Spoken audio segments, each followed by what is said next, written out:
If you are anything like us at Thrift Books, you love books. You know, real books, made of ink and printed on paper.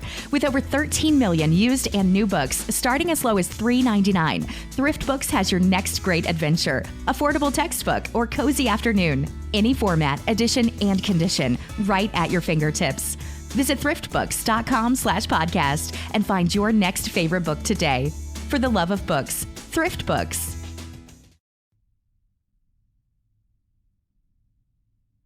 लीजिए सुनिए मुंशी प्रेमचंद के लिखे उपन्यास कर्मभूमि का चौथा भाग मेरी यानी समीर गोस्वामी की आवाज में। उपन्यास के इस भाग का सिलसिला शुरू करने के पहले हम चर्चा कर लेते हैं खैम्बले के बारे में। कई बार ऐसा होता है कि हमें इंग्लिश में बात करने में झिझक महसूस होती है, चाहे वो ऑफिस में हो या किसी जॉब इंटरव्यू के समय। अगर आप चाहते हो कि आप घर बैठे अपनी इंग्लिश फ्लुएंसी सुधार सकें तो आप कैम्बले को सब्सक्राइब कर सकते हैं। कैम्बले इंडिया का इकलौता ऐप है जहां आप 1-on-1 वीडियो कॉल द्वारा ट्यूटर से इंग्लिश सीख सकते हैं। इनके सभी ट्यूटर नेटिव इंग्लिश स्पीकर हैं जो यूएसए, यूके, कनाडा आदि देशों से हैं। ये एक पेड ऐप है और अगर आप कहानी सुनो प्रोमो कोड यूज करते हैं तो आपको 32% डिस्काउंट मिलेगा, जो कि किसी भी 3 महीने के प्लान पर होगा। आप कैम्बले ऐप प्ले स्टोर या ऐप स्टोर से डाउनलोड कर सकते हैं या फिर इनकी वेबसाइट www.cambly.com पर भी साइन अप कर सकते हैं। तो ये तो थी चर्चा कैम्बले के बारे में। आइए सिलसिला शुरू करते हैं मुंशी प्रेमचंद के लिखे उपन्यास कर्मभूमि के अगले भाग का, मेरी यानी समीर गोस्वामी की आवाज में। अमरकांत मैट्रिकुलेशन की परीक्षा में प्रांत में सर्वप्रथम आया, पर अवस्था अधिक होने के कारण छात्रवृत्ति न पा सका। इससे उसे निराशा की जगह एक तरह का संतोष हुआ, क्योंकि वो अपने मनोविकारों को कोई टिकौना न देना चाहता था। उसने कई बड़ी बड़ी कोठियों में पत्र व्यवहार करने का काम उठा लिया। धनी पिता का पुत्र था, ये काम उसे आसानी से मिल गया। लाला समरकांत की व्यवसाय नीति से प्रायः उनकी बिरादरी वाले जलते थे और पिता पुत्र के इस वैमनस्य का तमाशा देखना चाहते थे। लालाजी पहले तो बहुत बिगड़े। उनका पुत्र उन्हीं के सहवर्गीयों की सेवा करे, ये उन्हें अपमानजनक जान पड़ा। पर अमर ने उन्हें सुझाया कि वो ये काम केवल व्यावसायिक ज्ञानोपार्जन के भाव से कर रहा है। लालाजी ने भी समझा कुछ न कुछ सीख ही जाएगा। विरोध करना छोड़ दिया। सुखदा इतनी आसानी से मानने वाली न थी। एक दिन दोनों की इसी बात पर झोंक हो गई। सुखदा ने कहा, तुम 10-10, 5-5 रुपए के लिए दूसरों की खुशामद करते फिरते हो, तुम्हें शर्म भी नहीं आती? अमर ने शांतिपूर्वक कहा, काम करके कुछ उपार्जन करना शर्म की बात नहीं, दूसरों का मुंह ताकना शर्म की बात है। तो ये धनियों के जितने लड़के हैं सभी बेशर्म हैं ही, इसमें आश्चर्य की कोई बात नहीं। अब तो लालाजी मुझे खुशी से भी रुपए दे तो ना लूं। जब तक अपनी सामर्थ्य का ज्ञान न था तब तक कष्ट देता था। जब मालूम हो गया कि मैं अपने खर्च भर को कमा सकता हूं तो किसी के सामने हाथ क्यों फैलाऊं? सुखदा ने निर्दयता के साथ कहा, तो जब तुम अपने पिता से कुछ लेना अपमान की बात समझते हो तो मैं क्यों उनकी आश्रित बनकर रहूं? इसका आशय तो यही हो सकता है कि मैं भी किसी पाठशाला में नौकरी करूं या सीने पर रोने का धंधा उठाऊं। अमरकांत ने संकट में पड़कर कहा, तुम्हारे लिए इसकी जरूरत नहीं। क्यों? मैं खाती पहनती हूं, गहने बनवाती हूं, पुस्तकें लेती हूं, पत्रिकाएं मंगवाती हूं, दूसरों ही की कमाई पर। तो इसका तो ये आशय भी हो सकता है कि मुझे तुम्हारी कमाई पर भी कोई अधिकार नहीं, मुझे खुद परिश्रम करके कमाना चाहिए। अमरकांत को संकट से निकलने की एक युक्ति सूझ गई। अगर दादा या तुम्हारी अम्माजी तुमसे चिढ़ें और मैं भी ताने दूं तब निस्संदेह तुम्हें खुद धन कमाने की जरूरत पड़ेगी। कोई मुंह से न कहे पर मन में तो समझ सकता है। अब तक तो मैं समझती थी तुम पर मेरा अधिकार है, तुमसे जितना चाहूंगी लड़कर ले लूंगी, लेकिन अब मालूम हुआ मेरा कोई अधिकार नहीं। तुम जब चाहो मुझे जवाब दे सकते हो, यही बात है या कुछ और? अमरकांत ने हार कर कहा, तो तुम मुझे क्या करने को कहती हो? दादा से हर महीने रुपए के लिए लड़ता रहूं? सुखदा बोली, हाँ मैं यही चाहती हूं। ये दूसरों की चाकरी छोड़ दो और घर का धंधा देखो। जितना समय उधर देते हो उतना ही समय घर के कामों में दो। मुझे इस लेन देन सूद ब्याज से घृणा है। सुखदा मुस्कुराकर बोली, ये तो तुम्हारा अच्छा तर्क है। मरीज को छोड़ दो, वो आप अच्छा हो जाएगा। इस तरह मरीज मर जाएगा, अच्छा ना होगा। तुम दुकान पर जितनी देर बैठोगे, कम से कम उतनी देर तो ये घृणित व्यापार न होने दोगे। ये भी तो संभव है कि तुम्हारा अनुराग देखकर सारा काम तुम्ही को सौंप दे। तब तुम अपने इच्छानुसार इसे चलाना। अगर अभी इतना भार नहीं लेना चाहते तो न लो, लेकिन लाला जी की मनोवृत्ति पर तो कुछ न कुछ प्रभाव डाल ही सकते हो। वो वही कर रहे हैं जो अपने अपने ढंग से सारा संसार कर रहा है। तुम विरक्त होकर उनके विचार और नीति को नहीं बदल सकते। अगर तुम अपना ही राग अलापोगे तो मैं कहे देती हूं, मैं अपने घर चली जाऊंगी। तुम जिस तरह जीवन व्यतीत करना चाहते हो वो मेरे मन की बात नहीं। तुम बचपन से ठुकराए गए हो और कष्ट सहने के अभ्यस्त हो। मेरे लिए ये नया अनुभव है। अमरकांत परास्त हो गया। इसके कई दिन बाद उसे कई जवाब सूझे, पर इस वक्त कुछ जवाब न दे सका। नहीं, उसे सुखदा की बातें न्यायसंगत मालूम हुई। अभी तक उसकी स्वतंत्र कल्पना का आधार पिता की कृपणता थी, उसका अंकुर विमाता की निर्ममता ने जमाया था। तर्क या सिद्धांत पर उसका आधार न था। और वो दिन तो अभी दूर, बहुत दूर था, जब उसके चित्त की वृत्ति ही बदल जाए। उसने निश्चय किया, पत्र व्यवहार का काम छोड़ दूंगा। दुकान पर बैठने में भी उसकी आपत्ति उतनी तीव्र न रही।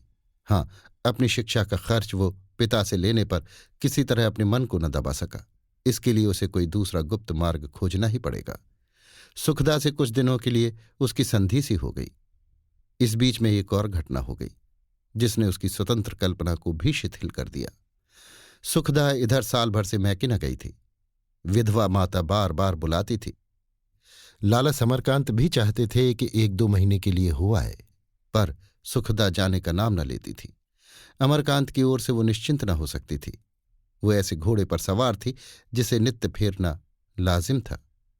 10-5 दिन बंधा रहा तो फिर पुट्ठे पर हाथ ही न रखने देगा। इसीलिए वो अमरकांत को छोड़कर न चाहती थी। अंत में माता ने स्वयं काशी आने का निश्चय किया। उनकी इच्छा अब काशीवास करने की भी हो गई। 1 महीने तक अमरकांत उनके स्वागत की तैयारियों में लगा रहा। गंगा तट पर बड़ी मुश्किल से पसंद का घर मिला, जो न बहुत बड़ा था न बहुत छोटा। इसकी सफाई और सफेदी में कई दिन लगे। गृहस्थी की सैकड़ों ही चीजें जमा करनी थी। उसके नाम सास ने 1000 का बीमा भेज दिया था। उसने कतर ब्योंत से उसके आधे ही में सारा प्रबंध कर दिया। पाई पाई का हिसाब लिखा था। जब सास जी प्रयाग का स्नान करती हुई माघ में काशी पहुंची तो यहां का सुप्रबंध देखकर बहुत प्रसन्न हुई। अमरकांत ने बचत के 500 रुपये उनके सामने रख दिए। रेणुका देवी ने चकित होकर कहा, क्या 500 ही में सब कुछ हो गया? मुझे तो विश्वास नहीं आता। जी नहीं, 500 ही खर्च हुए। ये तो तुमने इनाम देने का काम किया है। ये बचत के रुपए तुम्हारे। अमर ने झेंपते हुए कहा, जब मुझे जरूरत होगी आपसे मांग लूंगा। अभी तो कोई ऐसी जरूरत नहीं है। रेणुका देवी रूप और अवस्था से नहीं, विचार और व्यवहार से वृद्धा थी। दान और व्रत में उनकी आस्था न थी, लेकिन लोकमत की अवहेलना न कर सकती थी। विधवा का जीवन तप का जीवन है। लोकमत इसके विपरीत कुछ नहीं देख सकता। रेणुका को विवश होकर धर्म का स्वांग भरना पड़ता था, किंतु जीवन बिना किसी आधार के तो नहीं रह सकता। भोग विलास, सैर तमाशे से आत्मा उसी भांति संतुष्ट नहीं होती जैसे कोई चटनी और अचार खाकर अपनी क्षुधा को शांत नहीं कर सकता। जीवन किसी तथ्य पर ही टिक सकता है। रेणुका के जीवन में ये आधार पशुप्रेम था। वो अपने पशु पक्षियों का एक चिड़िया घर लाई थी। तोता, मैना, बंदर, बिल्ली, गाय, मोर, कुत्ते आदि पाल रखे थे और उन्हीं के सुख दुख में सम्मिलित होकर जीवन में सार्थकता का अनुभव करती थी।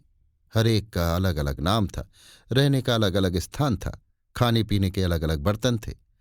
अन्य रईसों की भांति उनका पशु प्रेम नुमाइशी, फैशनेबल या मनोरंजक न था। अपने पशु पक्षियों में उनकी जान बसती थी। वो उनके बच्चों को उसी मातृत्व भरे स्नेह से खिलाती थी मानो अपने नाती पोते हों। ये पशु भी उनकी बातें, उनके इशारे कुछ इस तरह समझ जाते थे कि आश्चर्य होता था। दूसरे दिन माँ बेटी में बातें होने लगी। रेणुका ने कहा, तुझे ससुराल इतनी प्यारी हो गई?